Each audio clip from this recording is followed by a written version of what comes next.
पूर्व कन्नौज सांसद पहुंचे मैनपुरी बीजेपी दफ्तर। इटावा कथावाचक मामले पर बोले पूर्व सांसद सुब्रत पाठक ने कहा कि आरोपियों को कानून हाथ में नहीं लेना था तथा कथावाचक के साथ हुई घटना सपा का षड्यंत्र है। मैनपुरी से दिनेश चंद्र शाक्र की रिपोर्ट। खूनी खेल जो खेला था वो लोगों के जहन में हमेशा रहे, तो इसलिए हम लोग आज गोष्ठी के माध्यम से अपने कार्यकर्ताओं को बताया और कार्यकर्ताओं के माध्यम से जनता तक अपनी बात को पहुंचाएंगे।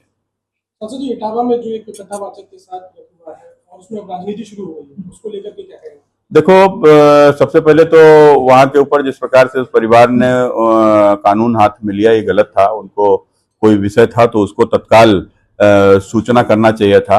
और फिर सबसे बड़ी बात, अगर इटावा में इस प्रकार की कोई घटना हुई है तो ये अखिलेश समाजवादी पार्टी के मुखिया अखिलेश यादव का गृह क्षेत्र है। यह भी मैं इस प्रेस कॉन्फ्रेंस के माध्यम से उत्तर प्रदेश के मुख्यमंत्री से अपील करूंगा कि जरा देखना चाहिए कि समाजवादी पार्टी का कोई षड्यंत्र तो नहीं है।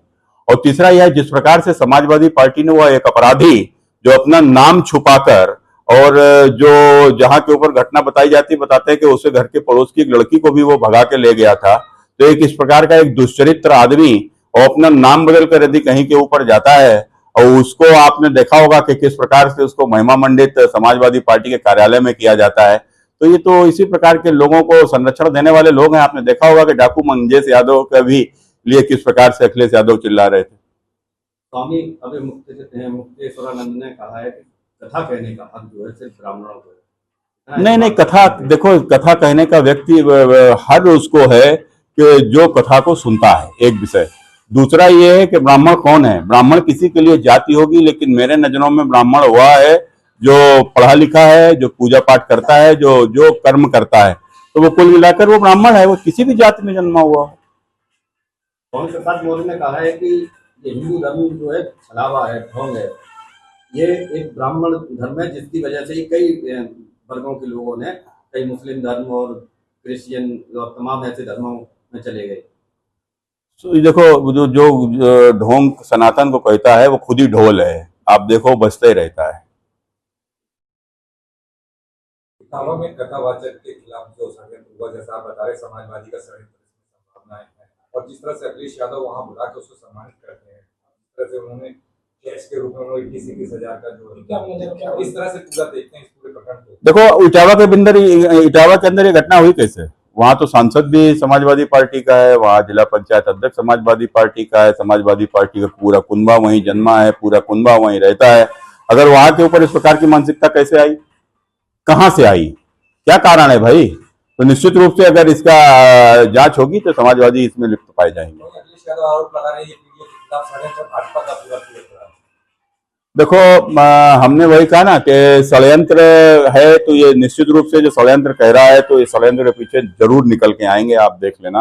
और भारतीय जनता पार्टी कभी समाज को किसी प्रकार से टूटे, भाजपा ये कभी नहीं चाहती। भाजपा समाज को जोड़ना ही भाजपा का लक्ष्य है और हम लगातार समाज को जोड़ने का काम भी कर रहे हैं। क्या उम्मीद करें, क्या कार्रवाई होगी अगर षड्यंत्र? निश्चित रूप से देखो, जो भी दोषी हैं उनके ऊपर कार्रवाई होगी। अगर आपने देखा अब तक जिस प्रकार से घटना हुई थी, प्रथम दृष्टया जो लोग दोषी पाए गए थे, जिन्होंने कानून को हाथ में लिया था, उनको जेल भेज दिया गया। अखिलेश यादव ने कहा कि शिक्षकों और शिक्षा के खिलाफ जो है भाजपा लगातार साजिश कर रही है। स्कूलों की संख्या जिसमें 50 बच्चों से कम है, कम संख्या किए जाने को लेकर उन्होंने कहा कि इससे अच्छा है कि जागरूकता लाए जिससे कि बच्चों की संख्या में इजाफा हो। देखो, जिस प्रकार से जिले जिले नकल सेंटर खोले थे समाजवादी पार्टी ने, आपने देखा होगा कोई भी एक नेता रहा होगा, उसका नाम होगा फलाने सिंह यादव, उसका एक स्कूल जरूर होगा। तो कुल मिलाकर जो स्कूल होगा, तो स्कूल में होता क्या होगा, कभी आप चले जाओ स्कूल में जुलाई से लेकर अगर सितंबर अक्टूबर तक कभी वहां बच्चे मिलेंगे ही नहीं। लेकिन जब परीक्षा होगी तो पूरे स्कूल में बच्चे आ रहे, कहाँ से आ रहे पता ही नहीं था। और उसमें किस प्रकार से कौन आ रहा है, कोई भी आ रहा है, परीक्षा कोई दे रहा है, ब्लैक बोर्ड पे लिखा जा रहा है, बोल बोल के पढ़ाया जा रहा है, सब हम लोगों ने देखा है। इन जिलों में तो सबने ही देखा है।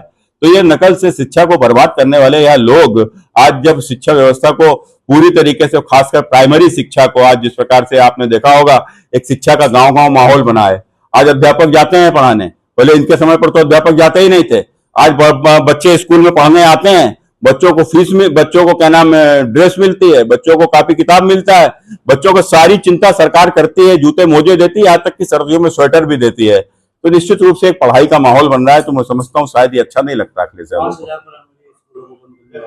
देखो, अब जहां के ऊपर बच्चे नहीं हैं, जहां के ऊपर शिक्षक नहीं हैं, तो ऐसे स्कूलों को खोलने का अर्थ भी क्या है? तो जरूर आसपास के, लेकिन उसमें जो कहा गया है कि जो पास के जो स्कूल हैं तो उनसे उनको मर्ज किया जाए, तो निश्चित रूप से एक अच्छी पहल है। आज एक विद्यालय में आपने कई विद्यालय देखे होंगे, 12 बच्चे हैं और एक अध्यापक है। कई जगह आपने देखा होगा कि वहां बच्चे क्या नाम 50 हैं, अध्यापक एको नहीं है। और फिर कई जगह तो आपने ये देखा होगा बच्चे 5 हैं, अध्यापक 4 हैं। तो कुल मिलाकर इस प्रकार की जो विसंगतियां हैं उनको दूर तो करके शिक्षा का माहौल और अच्छा बनाया जा सकता है, खासकर वह गरीबों के बच्चे, क्योंकि प्राइमरी स्कूल में कौन पढ़ता है? प्राइमरी में कोई अखिलेश यादव का बच्चा नहीं पढ़ता है, उनकी बिटिया तो लंदन में पढ़ रही है। प्राइमरी में जो बच्चे पढ़ते हैं वो गरीबों के बच्चे पढ़ते हैं, और उन गरीबों के बच्चों को अच्छी शिक्षा मिले और वह भी ये लंदन पढ़ने जैसे लोगों के बराबर पढ़ाई कर पाए, तो ये हमारी सरकार की सोच है।